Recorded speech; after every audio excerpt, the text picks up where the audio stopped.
Hello everyone, my name is Surendra Kumar. Welcome to the e learning class. Friends, ये हमारे Madhya Pradesh series का first video है जिसके अंदर हम मध्य प्रदेश की सामान्य जानकारी को पढ़ने वाले हैं. मध्य प्रदेश की सामान्य जानकारी को हम लगभग 2 से 3 वीडियो क्लासेस के माध्यम से इसको हम कवर करने वाले हैं, जो आपके मध्य प्रदेश के सभी कंपटीशन एग्ज़ाम्स के अंदर पूछा जाता है. तो लगभग हम सारी चीज़ों को यहाँ पर कवर करने वाले हैं, जिसमें आपका पीएससी प्री और मेंस कवर होगा. ठीक है, व्यापम या पीईबी के जितने भी एग्ज़ाम्स होते हैं लगभग हम सभी एग्ज़ाम्स को कवर करेंगे, जिनमें आपका पुलिस है, एसआई है, पटवारी है, फॉरेस्ट है. तो इन हम सारे एग्ज़ाम्स को कवर करेंगे. और इसके अलावा मध्य प्रदेश के जितने भी एग्ज़ाम्स आपके वनडे एग्ज़ाम्स होते हैं लगभग हम सभी एग्ज़ाम्स को कवर करने वाले होंगे. जितने भी फैक्ट्स एग्ज़ाम्स के अंदर पूछे जाते हैं, ठीक है, जितनी भी जानकारियाँ मध्य प्रदेश की हमसे पूछी जाती है उन लगभग हम सभी जानकारी को यहाँ पर कवर करने वाले हैं.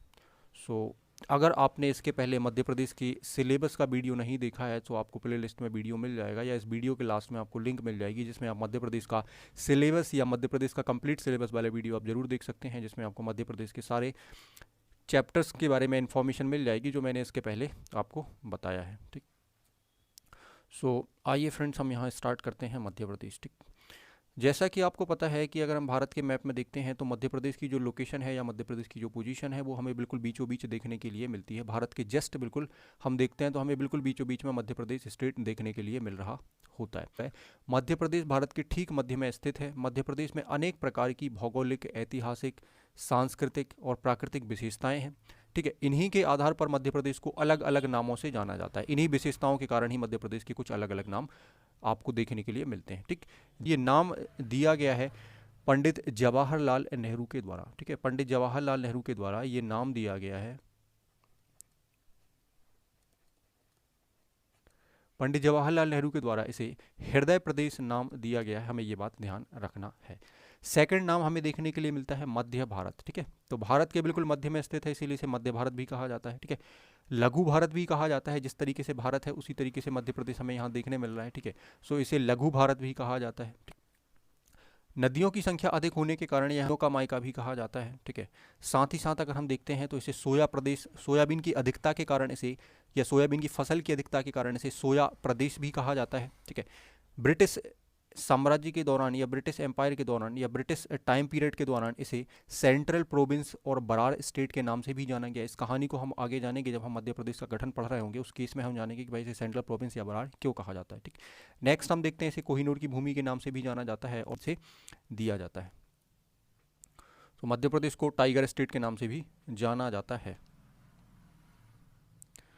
आगे हम नेक्स्ट बात करते हैं कुछ जनरल फैक्ट्स के बारे में, जो हम लगभग 2 से 3 वीडियोस के अंदर कवर कर रहे होंगे. तो कुछ फैक्ट्स हम इस वीडियो में देखने वाले हैं, देन कुछ फैक्ट्स आपको मिलने वाले हैं. तो आइए फ्रेंड्स, हम बात करते हैं. सबसे पहले तो हम बात ये करते हैं कि भाई राज्य का मुख्य नाम क्या है. ठीक है, कई बार एग्जाम में आपसे ये क्वेश्चन भी पूछे जाते हैं कि मध्य प्रदेश के अन्य नाम क्या हैं. ठीक है, तो ऑप्शन में आपको ये नाम मिल रहे होंगे. सो ये 8 नाम या 10 नाम जो हैं आपको, ये काफ़ी ज़्यादा इंपॉर्टेंट है, इनको आपको याद रखना पड़ेगा. ठीक, सबसे पहला हमें यहाँ पर फैक्ट मिलता है कि राज्य का मुख्य नाम या प्रमुख नाम क्या है. Main name of the state. So main name state का जो है वो मध्य प्रदेश है. मध्य प्रदेश के नाम से ही ये जाना जाता है. अन्य नामों से इसे हम जानते हैं, पर ये इसमें मुख्य नाम जो है मध्य प्रदेश.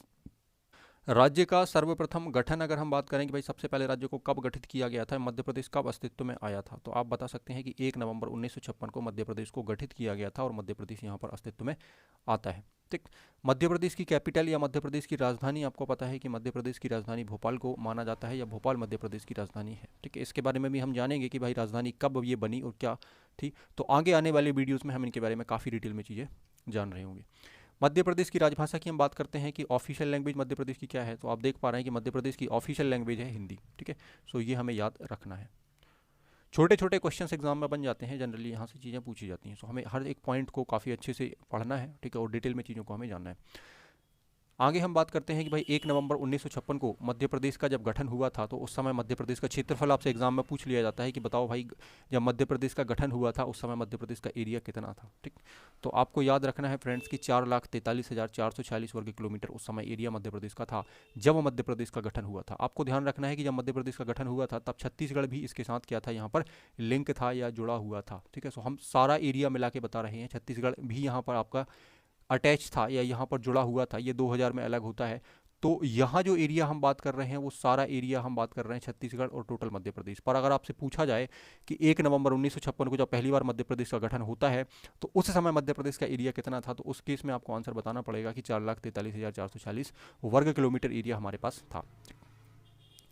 देन आगे हम बात करते हैं, अगर आपसे पूछा जाए कि मध्य प्रदेश का वर्तमान क्षेत्रफल, या प्रेजेंट में हम बात करते हैं कि प्रेजेंट एरिया या वर्तमान क्षेत्रफल कितना है, तो आप वर्तमान में बता सकते हैं कि 3,08,252 वर्ग किलोमीटर क्षेत्रफल एरिया मध्य प्रदेश का वर्तमान में आता है। अगर हम फ्रेंड्स बात करें कि पहले मध्य प्रदेश की जो रैंकिंग थी वो क्या थी, तो मध्य प्रदेश पहले एरिया के मामले में फर्स्ट रैंक पर आ रहा होगा, ठीक है। अब रैंकिंग क्या है, तो अब मध्य प्रदेश सेकंड रैंकिंग पर आता है, आपको पता है। मध्य प्रदेश का क्षेत्रफल जो है वो पूरे भारत के क्षेत्रफल का कितना प्रतिशत है, तो हम ये देख सकते हैं कि भाई ये 9.38% हमें देखने के लिए मिलता है। अगर हम पूरे भारत के क्षेत्रफल की बात करें तो पूरे भारत का क्षेत्रफल अगर हम 100% मानकर चलते हैं तो उसमें से 9.38% जो एरिया है या 9.38% जो आपका क्षेत्र है वो मध्य प्रदेश के पास आता है। मध्य प्रदेश पूर्णतः भू आविष्टित राज्य है। भू आविष्टित राज्य का मतलब ये होता है कि मध्य प्रदेश टोटल क्या है, लैंड लॉक्ड है। लैंड लॉक्ड आप देख पा रहे हैं कि मध्य प्रदेश यहाँ जो है वो चारों तरफ से भूमि से घिरा हुआ है, ठीक है। मध्य प्रदेश से ना ही कोई समुद्री सीमा लगती है और ना ही कोई हमें यहाँ पर देश देखने के लिए मिलता है या कोई हमें कंट्री यहाँ पर देखने की मिलती है जो मध्य प्रदेश के साथ बाउंड्री को शेयर कर रही हो। सो आप यहाँ पर देख पा रहे हैं कि मध्य प्रदेश पूर्णतः क्या है, लैंड लॉक्ड है, मतलब भू आविष्टित है, भूमि से घिरा हुआ है चारों तरफ से। सो इसीलिए इसे भू आविष्टित राज्य भी कहा जाता है। आगे हम फ्रेंड्स बात करते हैं कि मध्य प्रदेश में अगर हम देखें तो मध्य प्रदेश 5 राज्यों से घिरा हुआ है, ये भी आपसे पूछा जाता है अगर हम वर्तमान में देखते हैं तो। आगे हम ये भी डिस्कस करेंगे कि जब मध्य प्रदेश के साथ छत्तीसगढ़ लगता था तो मध्य प्रदेश के कौन कौन से वो 7 राज्य थे, ठीक है।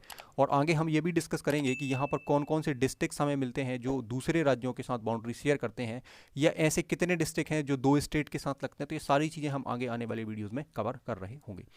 सो यहाँ पर हम जनरली देख लेते हैं कि भाई मध्य प्रदेश से 5 कौन कौन से स्टेट यहाँ पर बाउंड्री शेयर करते हैं या हमें देखने के लिए मिलते हैं। तो अगर आप नॉर्थ में जाते हैं या उत्तर के साइड जाते हैं तो आपको यहाँ पर उत्तर प्रदेश मिल जाता है जो मध्य प्रदेश के साथ बाउंड्री बनाता है या मध्य प्रदेश के साथ बाउंड्री साझा करता है। तो आप देख सकते हैं कि यहाँ से लेकर जो यहाँ तक का जितना भी एरिया है ये वाला, ये सारा उत्तर प्रदेश में आता है, ठीक है। और जो मध्य प्रदेश के साथ बाउंड्री यहाँ पर बना रहा होता है, ठीक।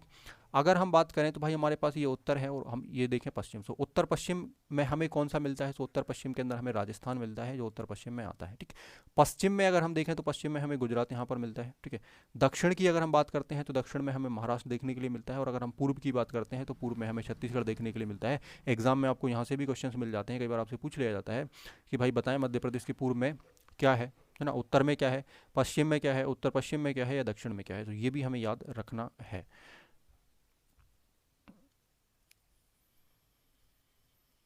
यही बात आपको यहाँ पर वर्ड्स में लिखी हुई मिल जाएगी, ठीक है, कि राज्य की उत्तरी सीमा पर उत्तर प्रदेश है, दक्षिणी सीमा पर महाराष्ट्र है, पूर्वी सीमा पर छत्तीसगढ़ है, तथा राज्य की उत्तर पश्चिम सीमा पर राजस्थान है, और पश्चिम सीमा पर अगर हम देखें तो पश्चिम सीमा पर हमें गुजरात यहाँ देखने के लिए मिलता है।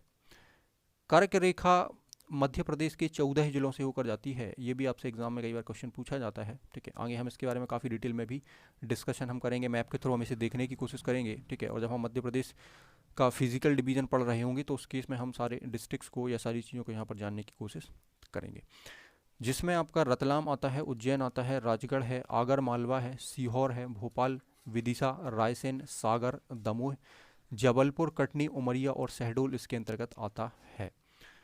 आगे हम अगर डिस्कस करें मध्य प्रदेश में एरिया के हिसाब से, तो हम अगर देखें यहाँ पर तो मध्य प्रदेश में अगर आप उत्तर से दक्षिण जाते हो, ठीक है, अगर आप उत्तर से दक्षिण देखते हो, ये आपका उत्तर से दक्षिण है, अगर आप उत्तर से दक्षिण देखते हो तो आपको यहाँ पर 605 किलोमीटर की लंबाई यहाँ पर मिल जाती है। तो अगर आपसे कभी पूछा जाए कि मध्य प्रदेश की उत्तर से दक्षिण तक लंबाई कितनी है, तो आप यहाँ आंसर बता रहे होंगे 605 किलोमीटर, ठीक है। ये भी आपको ध्यान रखना है, ठीक है, इस पॉइंट्स को।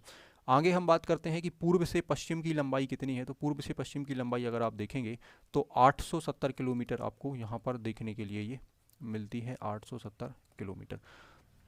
आगे जब हम डिस्ट्रिक्ट वाइज बात करेंगे या हम सारी कहानी पढ़ रहे होंगे सेपरेशन की, मध्य प्रदेश जिस तरीके से फिर पुनर्गठित होता है या छत्तीसगढ़ यहाँ से अलग हो जाता है, तो हम उस केस में भी ये जानकारी लेंगे कि जब मध्य प्रदेश के साथ छत्तीसगढ़ जुड़ा हुआ था या छत्तीसगढ़ मध्य प्रदेश के साथ आता था तो उस समय लंबाई क्या थी, ठीक है। उस समय एरिया तो हम देख ही चुके हैं, उस समय लंबाई कितनी थी, क्या थी, तो उसको भी हम यहाँ पर डिस्कस कर रहे होंगे।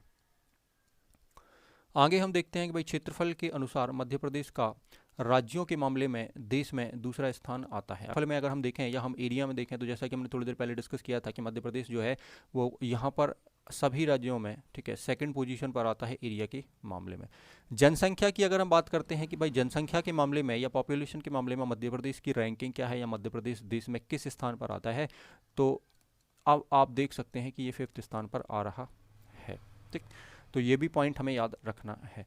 आगे हम बात करते हैं कि मध्य प्रदेश में लोकसभा की सीटें कितनी हैं। ठीक है, तो आप देख पा रहे हैं कि मध्य प्रदेश में लोकसभा की सीटें हैं 29, ये भी हमें याद रखना है। ठीक है, लोकसभा में अगर हम रिजर्वेशन की या आरक्षित सीटों की अगर हम बात करते हैं तो इस 29 सीटों में 4 सीटें जो होती हैं वो अनुसूचित जाति या SC की कोटे में आती हैं। ठीक है, और अगर हम देखें तो 6 सीटें यहाँ पर आपकी अनुसूचित जनजाति या शेड्यूल्ड ट्राइब जिसको हम कहेंगे या ST कहेंगे इस कोटे में आती हैं। तो ये भी आपसे एग्जाम में क्वेश्चंस पूछे जाते हैं कि मध्य प्रदेश में लोकसभा सीटें कितनी हैं। ठीक है, और रिजर्व इसमें कितनी है। सो रिजर्व अगर हम टोटल देखें, अगर आपसे पूछा जाता है तो रिजर्व टोटल हमारे पास 10 सीटें हैं। ठीक है, जिसमें 4 हम देखें तो SC के पास आती हैं। ठीक है, और 6 सीट हम देखें तो ST के पास आती हैं। मध्य प्रदेश में राज्यसभा की सीटों के बारे में अगर हम देखें तो मध्य प्रदेश में राज्यसभा की 11 सीटें हैं। आगे हम इसको काफ़ी डिटेल में जानेंगे भाई वो 11 क्षेत्र कौन कौन से हैं जहाँ से ये सीटें बनती हैं। ठीक है, तो सब कुछ यहाँ पर आगे हम डिस्कस करेंगे। आगे हम देखें यहाँ पर तो वर्तमान विधानसभा सीटें अगर आपसे पूछी जाती हैं तो 230 आपको बताना है। ठीक है, 231 फ्रेंड्स आपको नहीं बताना है। ठीक है, पहले 231 हम कह देते थे क्योंकि एक एंग्लो इंडियन सीट इसमें जोड़ी जाती थी अलग से। ठीक है, तो 230 प्लस बना इसको हम मानते थे, पर आप देख पा रहे हैं कि एंग्लो इंडियन जो सिस्टम है अब वो ख़त्म हो चुका है 2020 के बाद से। ठीक है, सो हम यहाँ पर हमें केवल 230 ही बताना है, इसको आप विशेष रूप से ध्यान रखेंगे। विधानसभा में आरक्षित सीटों की अगर हम बात करें कि भाई 230 जो सीटें हैं उसमें आरक्षित सीटें कितनी हैं, तो यहाँ पर आपको अनुसूचित जाति या SC के अंदर 35 मिलती हैं और ST के अंदर आपको यहाँ पर 47 या 47 यहाँ पर मिलती हैं। ठीक, इसको आप यहाँ से भी याद रख सकते हैं कि भाई लोकसभा में 29 हमें मिलती हैं, जिसमें से हम देखते हैं तो 4 सीटें हमें SC में मिल जाती हैं और 6 हमें ST में मिल जाती हैं। राज्यसभा में सीटों का कोई रिजर्वेशन नहीं होता है। देन हम आगे देखते हैं विधानसभा के अंदर। ठीक है, सो विधानसभा में आप देख पा रहे हैं कि भाई SC के अंदर 35 हैं और ST के अंदर 47 हमें यहाँ पर देखने के लिए मिलती हैं। आगे हम बात करते हैं कि मध्य प्रदेश में कुल डिवीज़न या संभाग कितने हैं, तो डिवीज़न या संभाग मध्य प्रदेश में 10 हैं, जिनको हम आगे काफ़ी डिटेल में डिस्कस करेंगे। जिलों की हम बात करते हैं तो वर्तमान में हम मध्य प्रदेश में 52 डिस्ट्रिक्ट को देखते हैं। कुछ जिलों की और घोषणा करी गई है तो उनको भी हम आगे के वीडियो में डिस्कस कर रहे होंगे। तहसील अगर हम देखें तो 385 या 385 हमें मिलती हैं। विकासखंड की हम बात करते हैं तो 313 हमें मिलते हैं। ब्लॉक डेवलपमेंट या विकासखंड 313 313। आदिवासी विकासखंड की बात करें तो ये आपके पास 89 मिलते हैं आदिवासी विकासखंड। नगरों की संख्या हम देखें मध्य प्रदेश में तो 476 या 476 हमें यहाँ पर नगर देखने के लिए मिलते हैं। नगर निगम की हम संख्या की बात करें तो 16 हमें म्युनिसिपल कॉरपोरेशन या नगर निगम देखने के लिए मध्य प्रदेश में मिलते हैं। नगर पालिका की संख्या हम देखें तो 98 के लगभग हमें यहाँ पर देखने के लिए मिलती है। नगर पंचायतों की संख्या 264 हमें देखने मिलती है। जिला पंचायत 52 हैं। जनपद पंचायत 313 हैं और ग्राम पंचायत हमारे पास हैं 23,010। तो ये नंबर या डाटा आपको याद रखना है, एग्जाम्स में ये भी इंपॉर्टेंट होता है या पूछा जा सकता है।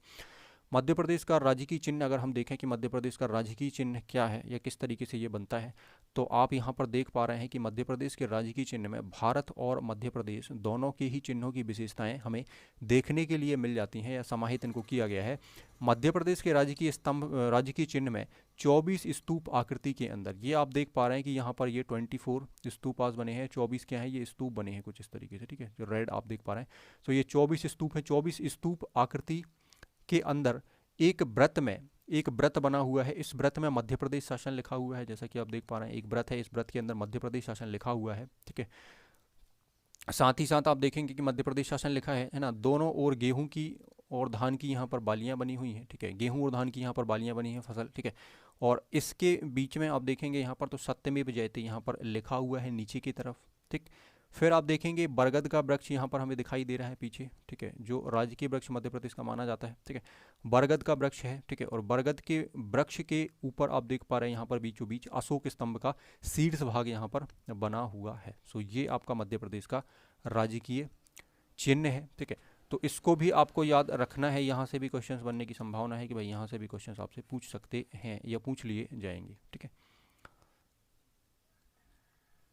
मध्य प्रदेश का राजकीय पशु पक्षी और वृक्ष, इन 3 चीज़ों को मध्य प्रदेश सरकार ने अपनी 25वीं वर्षगांठ मतलब 1 नवंबर 1981 मध्य प्रदेश गठन के 25 सालों के उपरांत या 25 सालों के बाद इसे स्वीकृत किया था, जिसमें राजकीय पशु, पक्षी और वृक्ष को अडॉप्ट किया गया था या इसे शामिल किया गया था। तो अगर हम बात करें कि मध्य प्रदेश का राजकीय पशु क्या है, तो ब्रेडरी प्रजाति का बारहसिंघा जो है, ठीक है, आप यहाँ पर फोटो में देख सकते हैं। सो ब्रेडरी प्रजाति का जो बारहसिंघा है, इसको मध्य प्रदेश का राजकीय पशु माना जाता है। ठीक, सफ़ेद लिली जो है या जिसको हम वाइट लिली कहते हैं या सफ़ेद लिली कहते हैं, इस पुष्प को मध्य प्रदेश का राजकीय पुष्प माना जाता है। ठीक है, और अगर हम राजकीय पक्षी की बात करें तो दूधराज को, जिसे शाह बुलबुल के नाम से भी जाना जाता है और उसका वैज्ञानिक नाम पैराडाइज फ्लाई कैचर है, ठीक है, इसे मध्य प्रदेश का राजकीय पक्षी माना जाता है। तो ये आपको याद यहाँ पर रखना है। देन आगे हम बात करते हैं तो मध्य प्रदेश का राजकीय वृक्ष जो है ये बरगद को माना जाता है, वेनियान ट्री को, बरगद के वृक्ष को मध्य प्रदेश का राजकीय वृक्ष माना जाता है। राजकीय मछली की हम बात करते हैं तो मध्य प्रदेश में हम देखते हैं कि महासीर प्रजाति की जो मछली है, इसको मध्य प्रदेश की राजकीय कहा जाता है कि भाई इसे 2011 में घोषित किया गया था। राजकीय नाट्य की अगर हम बात करते हैं या स्टेट थिएटर की हम बात करते हैं तो माच जो है वो मध्य प्रदेश का राजकीय नाट्य है, जो मालवा अंचल में फेमस है, काफ़ी ज़्यादा ये जाना जाता है, जिसे मालवा जोन में देख सकते हैं। तो ये मध्य प्रदेश का राजकीय नाट्य है। राजकीय नृत्य की अगर हम बात करते हैं, स्टेट डांस की हम बात करते हैं तो राई को, जो बुंदेलखंड अंचल में आपका आता है, तो इसे मध्य प्रदेश का राजकीय नृत्य माना जाता है या स्टेट डांस माना जाता है। राज्य की फसल की हम बात करते हैं तो जैसा कि आपने अभी देखा था कि मध्य प्रदेश में सोयाबीन की अधिकता है, इसीलिए इसे सोया प्रदेश भी हम कहते हैं और सोयाबीन को ही मध्य प्रदेश की राज्य की फसल के रूप में माना जाता है। स्टेट क्रॉप की हम बात करते हैं तो सोयाबीन यहाँ पर आता है, इसको आपको याद रख सकते हैं। आगे फ्रेंड्स हम बात करते हैं राजकीय खेल की कि मध्य प्रदेश का राजकीय खेल क्या है, स्टेट का स्पोर्ट्स क्या है। सो आप देखेंगे कि मलखम्ब भी यहाँ पर स्टेट स्पोर्ट्स में आपको देखने के लिए मिलता है, जिसे 2013 में घोषित किया गया था सरकार के द्वारा, और इसमें प्रभात जोशी नाम का एक अवार्ड भी मिलता है। इसके बारे में हम आगे डिस्कस करेंगे। तो आप ये देख सकते हैं कि मलखम्ब मध्य प्रदेश का यहाँ पर राजकीय खेल है। राजकीय फल की हम बात करते हैं तो आम को मध्य प्रदेश का राजकीय फल माना जाता है। ठीक, मध्य प्रदेश के राजकीय गान की हम बात करते हैं तो आप देख सकते हैं, ठीक है, कि इसका यहाँ पर लिरिक्स लिखा हुआ है, सुख का दाता सबका साथी, शुभ का यह संदेश है। ठीक है, माँ की गोद पिता का आश्रय, मेरा मध्य प्रदेश, तो मेरा मध्य प्रदेश है, ये मध्य प्रदेश का क्या है, राजकीय गान है। ठीक है, इसके लेखक का नाम अगर आपसे पूछा जाता है तो महेश श्रीवास्तव आप बता सकते हैं, राइटर का नाम या लेखक का नाम, इसको लिखने वाले जो व्यक्ति थे उनका नाम महेश श्रीवास्तव है। ठीक है, और इसको जिस व्यक्ति ने गाया था, ठीक है, या गायक आपसे अगर पूछा जाता है कि सिंगर इस गाने के या इस सॉन्ग के या इस गान के सिंगर कौन है, तो आपको बताना है शान, ठीक है, जिनको आप सभी जानते होंगे। सो नेक्स्ट वीडियो में फ्रेंड हम आगे कुछ फैक्ट्स और डिस्कस करने वाले हैं मध्य प्रदेश के। सो लगभग हम 2 से 3 वीडियोस के अंदर मध्य प्रदेश के सारे जनरल जो फैक्ट हैं उनको हम यहाँ पर जानने वाले हैं या उनको हम यहाँ पर डिस्कस करने वाले हैं। देन उसके बाद फिर हम मध्य प्रदेश में गठन पढ़ेंगे, ठीक है, और सारे ज़िलों के बारे में हम जानेंगे और सारी चीज़ों के बारे में हम 1 बाय 1 यहाँ पर डिस्कस करने वाले हैं। Thanks for watching this video.